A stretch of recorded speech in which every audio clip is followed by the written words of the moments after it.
This is the Kestrel Country Podcast, where we discuss the people, places, and events all around Kestrel Country.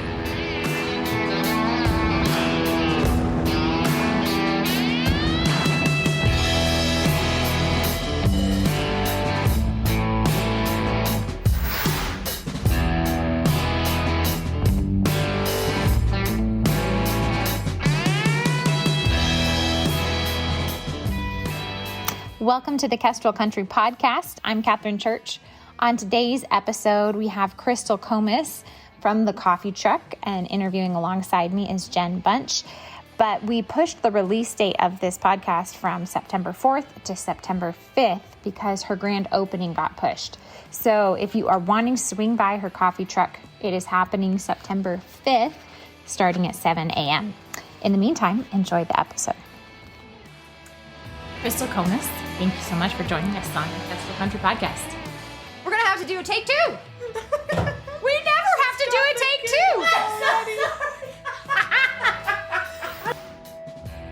two. Crystal, thanks for coming on. You're welcome. Thank you for having me. We're glad you could come, despite all of it. So I want to give a little... Never going to get professional. Doesn't need to be professional. Okay. But we wanted to have Crystal on because she's launching her coffee truck on Monday. Yes. Okay. So we'll back it up and rewind a little bit and tell us, how did you get to Moscow? Well, we came like 20 years ago when Chris did school. And then we left. We were here for like 6 years. Went back to Seattle, where we're from. And then Chris did ministry around Seattle, Tacoma, a couple places. And then when the kids were teenagers, he was in a pastorate and he decided that he needed to be finished there and wanted to settle the family and not do any more ministry. So we came here in 2018. So we've been back ever since. Yeah. So what is it? Man, it's 2020. 5 years? That's amazing. I know. So before COVID, before we got a big influx of people in Moscow, Yeah. you guys kind of led the way. Yeah. Yeah. So how did you get into this love of coffee? Well, I started doing it just out of necessity when I was in my later teens. So, Seattle, everybody's been a barista. Mm-hmm. So back actually when I started, Starbucks wasn't quite the thing it is now. So originally Starbucks was this cute little shop down in Pike Place. There's a couple guys that owned it. Really good coffee. Good coffee. And then I don't know how they went into the big thing they are now. I think that they sold though. But it was became a really big thing to do really fine coffee. And there's a lot of small stores, not a ton of chains. And so when I started doing coffee, it was funny. It was like a whole culture. Like we used to call it milk Nazis to our bosses, who would do like 2 weeks of milk training For the foam. and yell at you when you did it badly and slam it on the counter and it would fly everywhere and embarrass you in front of customers. But it was just a thing. And then once you were trained, you would watch them do it with other people and just laugh. Yeah. So it was a real culture. So, it was funny too, because if you didn't want to do the hard work of being a server, you would be a barista because you could make like $100 in 5 hours in tips. It was awesome. Mm-hmm. So that's what I did in college. And then... So you did college in Seattle too? Yeah. Okay. Yeah. And so I'm trying to think. I did a lot of jobs. I was a florist for a while too. I know we've done flowers together. You're a very creative, talented. I know. So then when Chris and I were dating, I started working at a bakery to train their baristas. So at first I was just doing coffee. And then she was like, do you want to bake for me? So I was like, sure. So she trained me to bake. But it was like one of those jobs, 3:30 in the morning. I hated it. And I loved the baking. Yeah. And I loved the quiet. But the hours are But I hated the hours. We were engaged and Chris would come to pick me up because I was riding my bike. I'm in Seattle. I grew up pretty independently. And so I'd ride my bike at like 3 in the morning. And he's man. No, you don't. So he would come to pick me up. And half the time I'd still be sleeping. And he'd be knocking on my window. You got to go. So, I did love baking, but it was not something I ever thought I'd do again. I'll be honest. But coffee I've always just loved. Yeah. And I know it seems silly. It seems really silly to say this, but I have always thought like, why is my coffee so good? Like I'm not that big of a like a coffee entrepreneur who's traveled the world and knows beans. I know people like that. They're amazing, and they really do.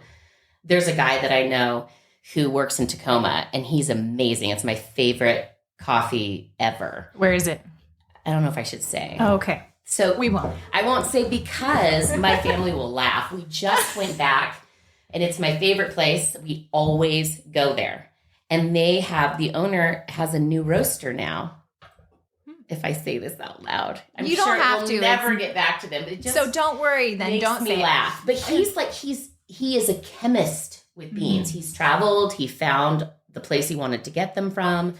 And he makes these recipes. And it was really it was him that made me think wow, there's a whole world to espresso. But it means coffee. We're talking about coffee, right? Right. We're not talking about changing the world. But I just was always really enthralled by it. But I wasn't that person.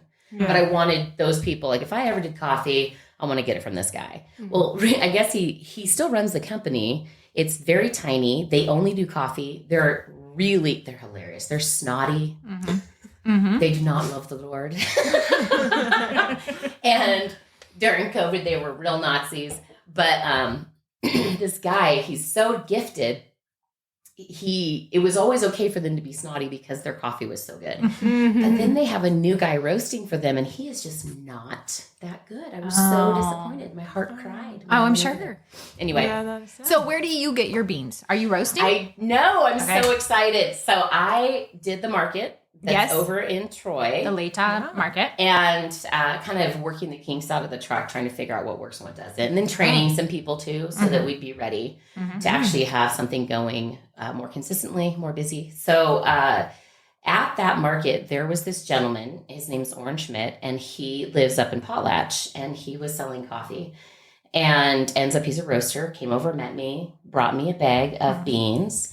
And I'm trying to remember what it was called. It was Meandering Moose. That sounds like an Idaho. So I know. Yep. And I was like, oh, yeah, thanks. And I took it home and I tried it 2 weeks later. He came over to see the next week. I still hadn't tried it. Oh, no. Felt a little guilty. No. It smelled good. Yeah. But I am really particular about what I like. And there are people in town who are really into their coffee. I'm not going to name any names. I hate their coffee. Oh, no. There's some coffee in town where I've gotten it, so gross, I throw it away. I tried again just to not be too snotty because my kids think I'm a little snotty. Well, it might be in the coffee culture here. And I drink it and I'm like, this tastes like a flower, so I throw it away. Anyways, but so I was kind of hesitant to try it, but when I finally did, I thought it was so good. I was really surprised. So we started talking, and the more I was at market, the more we talked, I was like, I'm interested in this guy. I'm interested in what he's doing. And so we had a meeting, and he concocted a blend for me for the coffee truck. And we are still fine tuning it. He is going to order in some more beans from Peru and a couple places because there's some elements I'm looking for that we couldn't quite get to. But so he's going to make my own blend, and then I get to sell it at the coffee truck for him. I am so excited. Neat. So crazy local then. So you've got your Potlatch beans. He's just in Potlatch, yeah. We were going to work with some friends that we've known for years down in Joseph, but that's a long drive. So this was I was very excited about this. That's really, really fun. So, okay, so you figured out your beans, and that made me think of something. Didn't you lose your taste with COVID? Oh, right. No. I mean, yes. So in terms of coffee. I don't smell things very well. Things don't smell accurate. And then if I do smell things, it's funny, it's so sweet. I can smell my kids. When I hug them, I can smell them. Yeah. But there's a lot of things I cannot smell at all, or they smell really gross. Yeah. So how have you overcome that? But how have you overcome that with the coffee? I pray. Oh, there you go. I'm not kidding. It's silly. I pray all the time. I know this is a simple thing, but not having it is really surprising at how, I can't smell when my house is on fire. Wow. We've had things light on fire on the stove and I can't smell it. Kids are like, Mom, something's burning. I'm like, what? So yeah. But I can take, this is one thing that has changed that I didn't have before quite so much was my sensitivity to texture is huge, which has really helped with the croissants. I'm sure. It's made my desire for something really particular. I can actually taste it if I don't like it. I can feel it in my mouth. Isn't that weird? So it's kind of like if you were to lose your eyesight and your hearing. Yeah, and I never thought about that before. Yeah. Interesting. So, but it stinks, but not literally. But not. Ha! Yes. That's my joke set. Oh, I love it. Yeah. Okay, so you've started the coffee truck. How did that come about? You remodeled this whole trailer. All of this has been a labor of love. I was afraid you were going to ask me that, and I was like, how am I going to answer this question? Because it kind of so where did you land on, I'm going to launch a coffee truck? Okay, so we've always talked, my husband and I have always talked about doing something, right? He loves books. He's a big reader, theology, everything. He just loves to study. And so we always thought, wouldn't it be so fun to have a coffee shop, flower store, bakery, bookstore? Mm-hmm. Probably I don't know, 20 other people in this town have thought about. And and then being friends with people who have owned various bookstores and coffee shops and stuff, we're just like, a lot of work, not super profitable, a lot of work, a lot of conflict.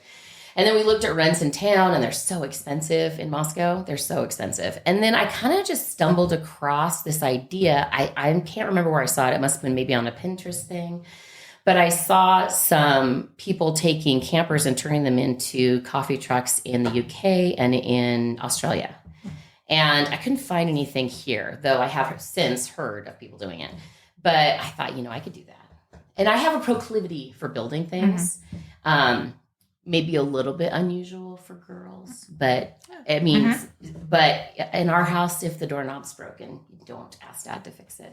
You ask Mom, because Dad will fix it 3 times and make it worse. I don't know. I almost feel bad saying that, but it's really true. And so, like when London was a baby, I wanted one of those convertible cribs that you pull up to the bed, but I couldn't afford them. They were like $400 or $500. Yeah. And so I made one. Oh, nice. And I was like, oh my goodness, look what I did. Yay.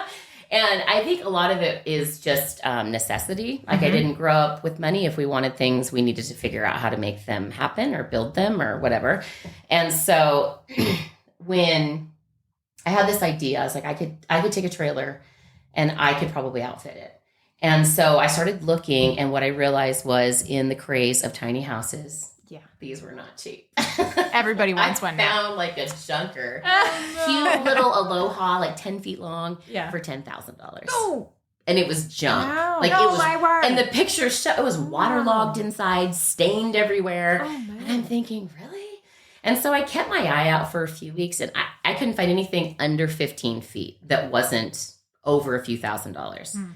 And Chris and I were talking about it. He's like, just keep looking, So at the time, so this is like coming off of... Was this pre-COVID, post-COVID? Okay, I'm trying to think. Okay, so I bought it over 2 years ago. We're 2023. So 21.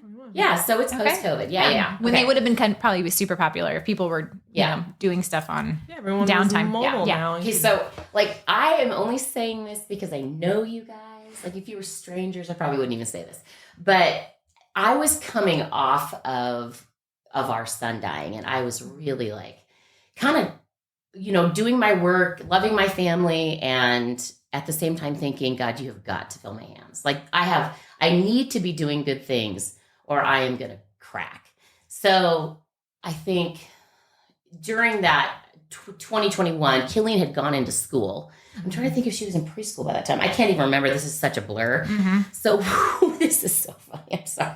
My kids are watching Saturday morning cartoons and sitting with them on the couch and praying about this. I'm like, Lord, I can't find anything. I really feel like I should try to pursue something. And if you want me to do this, just make it really obvious, that kind of a prayer. I did grow up charismatic, just so you know. And so I get on Facebook Marketplace, and boom, right there. 20 seconds ago was posted this camper that had been turned into a taco truck. And if you know me, my favorite color is aqua, and it was aqua inside. I was like, and it was $3,000, which is a lot. I thought I was going to pull something off the side of the road because I'm a total dumpster diver. So that's what I thought I would do. And I thought, okay, the real test is obviously going to be if I can get this. So I'd call on others, and they'd be like, sorry, you're the 12th person to call. Man. And we already have it up to $12,000 if you'd like to put in your offer. No, good, thanks. Yeah. And so I called the lady. I was the first person to call, and I needed to see if my husband was okay with this. She was like, well, you'd have to come get it in the next 24 hours. And it's in Oregon. I'm like, okay, the real test is going to be, is my husband willing to do this? Right. Okay, so little clincher. It's Easter Eve. So it's like 11 o'clock the day before Easter. We've got 22 people coming the next day for dinner. So I'm like, hey, sweetie, I found this trailer. What do you think? And he was like, sure, let's get it. And I was like, okay. She says you have to go get it within 24 hours. She's like, okay. Some women have husbands that are like that. Like, oh, sure, honey. I'm going to go grab this Craigslist listing for you. And I have a friend whose husband is constantly grabbing her stuff for her.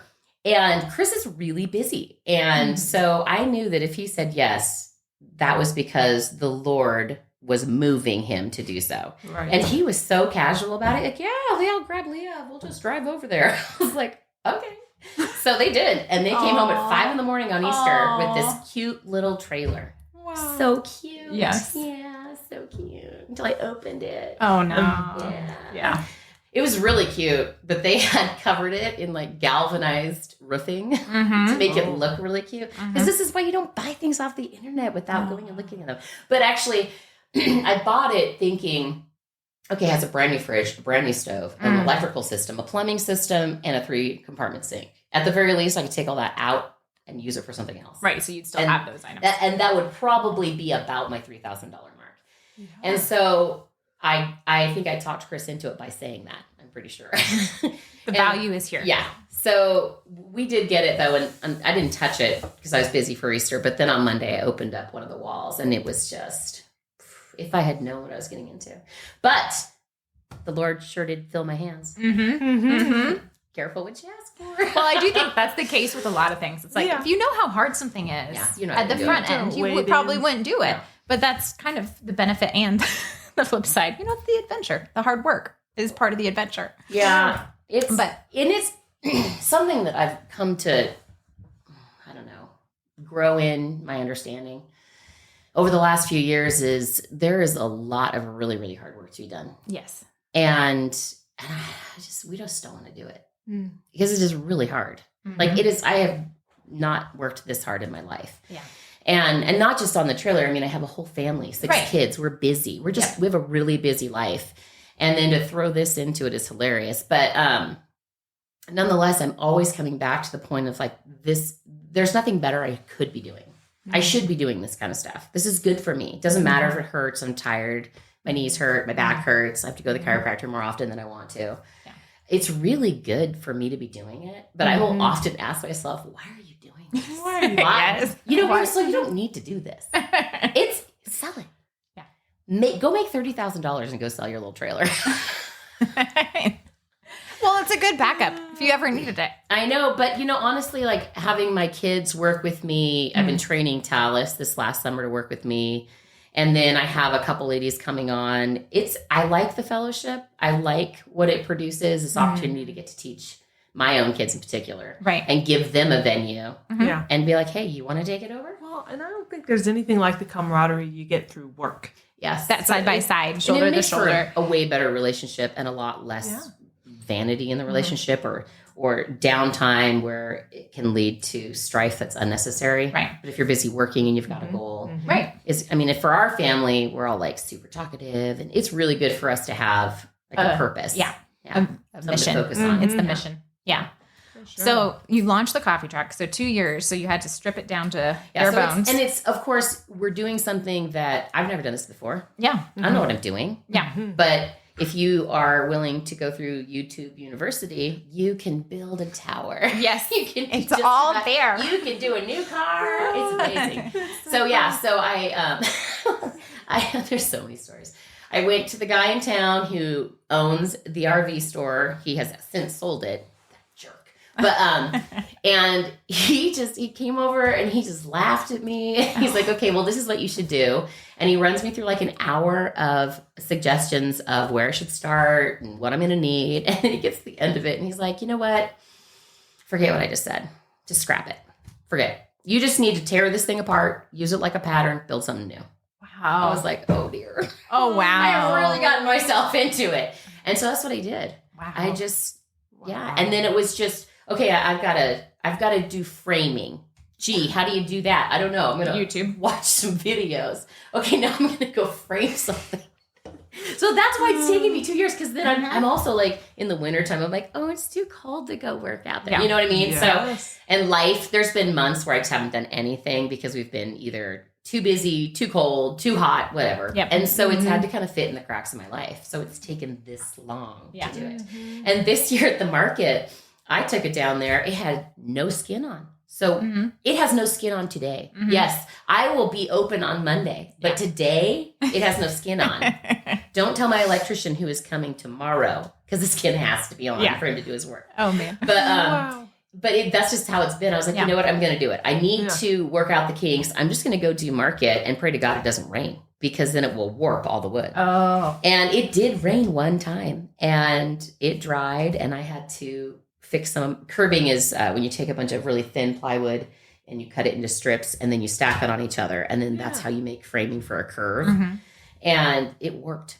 Totally warped. No. Had to take it out. Oh, and, and that's like been the whole job. There's a wall I put up. It's super cute. Looks really good in pictures. And I'm on my third round of putting it up, because the heat and the cold, it wants to bubble off. And it's just, the whole thing is a joke. It's hilarious.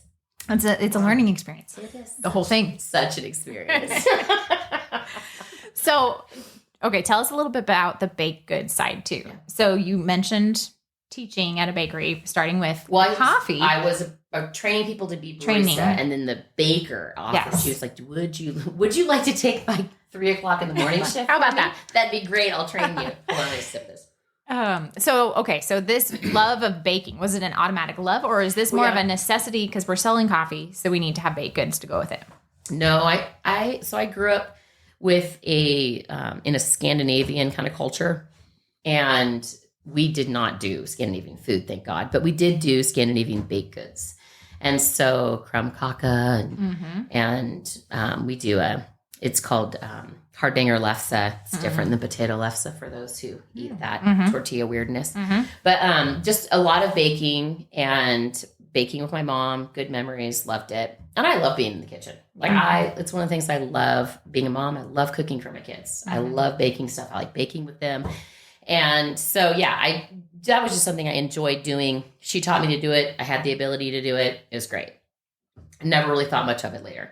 And then I like to bake with the kids, and I'm capable. I can do a lot of stuff. And so we've had weird things where like the church will be like, "Hey, could you make us 500 truffles? That'd be great. Thanks." And so I'll get a crew of people and we'll make 500 truffles. Yep. And then my daughter will fall in love with the process and become a chocolatier. So like that kind of stuff. Which is so great. That's what I like. Yep. I love being the one that can introduce a bunch of things to my kids, and then they can take something and run with it. And I really did think that was what was going to happen here. I'm like, so who's going to be my bread maker? Because I don't want to do it. But so then COVID came, and I was like, you know what? I have never been able to make croissants. I am going to master croissants.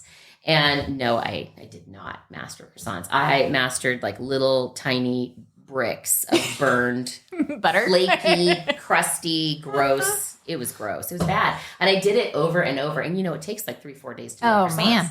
And my kids are just laughing. They're like, "Mom, you burned them again." It just did not work. So I did not master anything. And then I started reading a bunch of books on like Julia Childs, and I was like, I can do this. I can bake other stuff. I'm a good baker. I can do cakes, all kinds of stuff.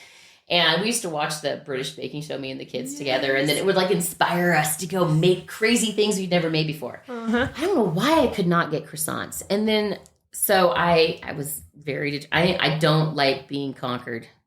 I don't like it. And so I basically like watched, I don't know, hundreds of hours of masterclasses and tutorials and like French chefs where I have to read the subtitles because I don't speak French. And then simultaneously, so funny, Peyton knew some people that were helping to start up the bookstore in town, and they wanted baked goods, but they couldn't make their own. And they're like, "Hey, Mom, you want to bake baked goods for them?" And I had kind of been doing it. So I started doing a fair twice a year. So I'd go and do the coffee, and kind of, it was like a testing ground. Like at first London did it, and I wasn't really interested in doing it. We have a really cool machine at home, and she would take it and do it. And then my husband's like, "Why don't you do it?" And so I did it one year, and I did baked goods, and people were like, "Those are so good," So I thought, well, I don't know, maybe I could do something. And that kind of built into this. So it was just doing it a couple times a year and then getting the cart. And I feel like this is not necessarily something I have chosen and grown, even though it might look like it. I really do feel like the Lord tricked me and made me do this. That's what I feel like. Chased I'm you not down. kidding. Like, really. And that this simultaneously, and it's been so much work, but simultaneously I'm like, this is so good for me. This is such a loving thing for God to do to me. And he did do it to me. Do not be mistaken. I'm not the master planner here. And it really has been like that. Like just kind of building up and little things falling in my lap. And that property that you knew I was just dreaming over, like wanted, and then they were going to sell it, and then they wanted to sell it for too much, and then it went away. And anyways, landing there was it's funny. It's just this little spot that I've wanted, and I'd love to buy it. Amazing. Oh, I know. It's And I'd love to build a bakery there, but who knows? I don't know what will happen. Yeah. So anyways, I don't remember where we're at. Oh, baked goods. Okay, so I did eventually start making croissants. Okay, so did you figure out your problem? Like, was there one problem? I just remember not even knowing. I don't understand this folding thing and envelope. What? A book? What are we? Library? It was just. At least you didn't put actual pages from a book in there, right? I'm not as good at reading stuff and then replicating it. I'm better at seeing it, and if I see it, I can actually usually do it pretty fast. There you go. No, I don't know why. It did take a long time for me to figure it out. Now that I'm looking back, I just really didn't get it. I didn't get the laminating process. I didn't understand how finicky croissants are to temperature, rising. Rising was a big thing. That was actually a huge thing. But over doing it a bunch, I started realizing where my problems were. And then when I started selling to the bookstore in town, I'm trying to remember if I started with croissants. I did muffins, like I've done breads and muffins and things like that for quite a while. I'm very comfortable there. I've crafted my own recipes. I'm very particular about what I want, what I'm looking for. And then I don't try to do 15 things. I try to do 6 things really well. Smart. And so when I started doing the croissants, I was nervous. And so I sold them for less than what I thought people would normally sell them for. Because I was like, in case they are not good. And I remember them selling the second week. The first week, they turned out pretty well. The second week, I was sick to my stomach. I was so sick to my stomach. I couldn't believe I was giving them these croissants to sell. And I had people call me and be like, these are so good. And I'm thinking, no, they're not. You're crazy. I mean, we had a place in Tacoma called Legendary Donuts where they made you a Happy Meal that was a donut. It had fries, a hamburger, but it was actually all donut, the whole thing. They had like the twisty donuts or like the maple bars. They were like this big. Oh my word. That's crazy. Very awesome. Anyway, so we come from that. And so to come here where everything's just blah, you know. It's true. No, it's not totally true. But it lessened my inhibition. I was like, stuff. okay, you know what? If people think those croissants are good, then I can only go up. Well, Jen is very particular about her croissants, too. Of course. And if you had tried those, you'd have been like, not so much, Crystal. I don't know about that. Oh, no, you would have been, I promise. Oh, but the third week, there's little things that I discovered and changed. And I remember everything rising so well. They look like these giant croissants. And I was like, the Lord is present. That's what I felt like. Risen. I really did. He is risen. He is risen indeed. So it was a process, and I'm still fine tuning some things. But I mean, now they're really, really good. Nice. I like them. Yeah. So, but I mean, there's also things I don't like. I do make the best almond croissants ever. I've got to try these. You really should. Yeah. I'm sorry I didn't bring you an almond one. I only brought it's you okay. ham and cheese and chocolate. Which we will enjoy very much later. Yeah, for sure. Yeah, so I'm just doing it. I'm just flying by the seat of my pants doing it. I'm very unpolished. When you see my cart, you'll die laughing. I will be pulling it up. I will be serving coffee and dessert for very limited hours. Yeah, well, tell us. Limited days. So explain when you will be there. Okay, so I'll start on Monday the 4th, Labor Day. Okay.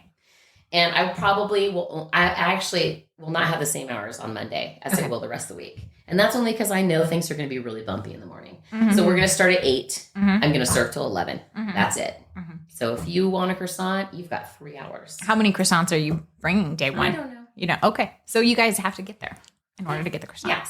Yeah. So there'll be blueberry muffins and cinnamon rolls and stuff, but the croissants are definitely the bigger hit, the thing the bigger you want to draw. go for. And then we make our own syrups and stuff. For your I coffee. say I do it. Okay. But you've got you will have a crew of people. Yeah. Helping. So we'll start Monday at 8. We'll be there till 11, and then after that, our hours will be Monday through Thursday from 7 a.m. to 11 a.m. Okay. That's it. Okay. And I have no doubt everybody has their opinion, but that is all I'm doing because I like my kids more than I like working. So, and that's great. Yeah. And they do a lot of Balance is sports, and important. I like to be there. So, and Is it going to be a drive-through? Nope. Do you park and walk up? Nope, it's going to be so inconvenient for everyone. So you are going to You have have to to work. show that you really, really want this. Want it to be there. It's going to be a maze. No, it's just this. It is like this gravel little lot, and I'll have some parking, and I'll have a couple tables, and you will have to walk up. Mm-hmm. And it maybe, I don't know. We'll have to see. This is a really temporary space too. If he sells it, Right then. I'm out of luck. So, right? and you need to explain where people find you too. Okay, so it's on A and Almond, Mhm. and Right it's by the smokestack right and by- the barley it's not a flats. smokestack. It is a steam stack. Sorry, steam stack. Steam stuff. People. Oh man. So yeah, the brick circular steam a stack. steam stack. Yeah, that cute little brick building they ripped down, and so it's still like that. It's still a site that looks like it's been demoed. So we just are cleaning up a space, an area of it. They're leasing it to us on a month-to-month basis. So we'll see. Yeah. So who knows? I'm not stuck to a plan. This is Yeah. just It's the plan flexible, for this week, which So, is really fun. yeah. So Labor Day. Yeah, so Labor Day. So we'll have coffee. Like I said, we're going to have new beans from, I think they're called, I'm trying to remember. But it will be the potlatch beans. It is. And it's, Okay. I think they're called Cabin Roaster. I can't remember because I just talked to him and remember his name. But we'll have that bean, but we won't be selling it yet because Okay. we're still refining it before we make our own packaging and get Gotcha. those for But sale. that's what you'll be using for That the is coffee. what I will be using. And then we have our own syrups, and I'm not trying to be, I know it might seem like I'm being hoity-toity by only having like a certain amount of syrups and a certain amount of baked goods. It really is just, I'm doing this in a way where I can have a family and I can be a good mother and not sin against everybody all over the place because I'm so stressed out trying to run a business. Right. So I'm keeping everything pretty simple and pretty small. And doing a few things well Yeah. is fantastic. And then we'll just do that consistently until it feels like that's not a big deal and we can do a little bit more. So, what is your recommended drink of choice? The Valencia. Which is? Oh, tell us. So the Valencia is based off of the Italian Valencia orange. And it's a latte with a syrup that's made with, you take fresh cardamom pods, and steep them. And then you add the sugar. And then you put in an orange flavor. I used to use actual rinds, but you should not do that in a syrup because it will rot. Oh, So I don't do that interesting. anymore. Okay. And it is basically a cardamom vanilla or a cardamom orange flavor with just a tiny bit of cinnamon in it. And then I do a really nice creamy foam because frothy foam is gross. Okay. In So case you creamy. didn't know, I did not know. that's gross. Okay. You want micro foam, which is very tiny, silky. Okay. Okay. There we go. All right. Learn a new And face then you here. do a little orange rind on top. I'm just It's glad Crystal super doesn't awesome. have the foam. You know, It's what's really fun. funny is that back in the day, this is hilarious. So remember Hot Providence? Yes. Yeah. Oh, Okay. yeah. So I wrote the coffee article in there. Did you? Really? I'm going to have to go read it And now. if Nancy ever hears this, she'll giggle. She'll be laughing to herself. She might laugh out loud, actually, because she actually edited me and made me sound much better than I would have on my own. That's why you "Crystal, need editors." Your grammar skills are a little lacking. Yeah. Isn't that funny, though? That's really and I was funny. even snottier in that comment. I was like, why would you bother drinking drip? Oh, I drink drip. Yeah, I do too now. Because at the time I had 3 kids and obviously way too much time on my hands. Yeah. Now I drink drip too. Oh, that's hilarious. Okay. So the Valencia, which also sounds really good for fall. It's yummy. But I Sounds love amazing. cardamom, too. I do Yeah. too. And then we have Great. we have a brown sugar vanilla that we make. That and sounds good for then fall, too.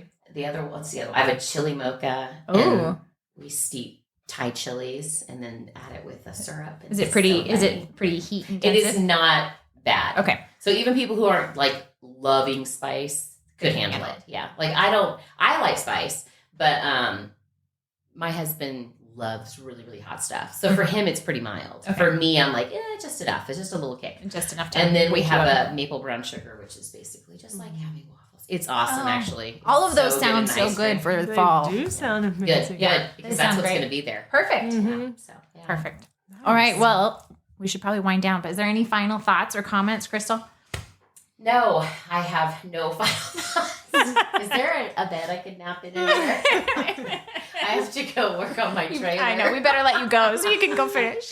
Oh, yeah. The never-ending job. Yeah. Always a project. Yeah. That's a good thing. Thanks for having me, though. This was really fun. It was really fun, and I'm excited to try it. Oh, thank you. Yeah. We'll see you Monday. Yes. Bye. Thanks for listening. One final reminder that the grand opening is actually happening today, 7 a.m. at the corner of A Street and Almond. So go check it out. Thanks for joining us. Like, share, subscribe. We'll see you next week.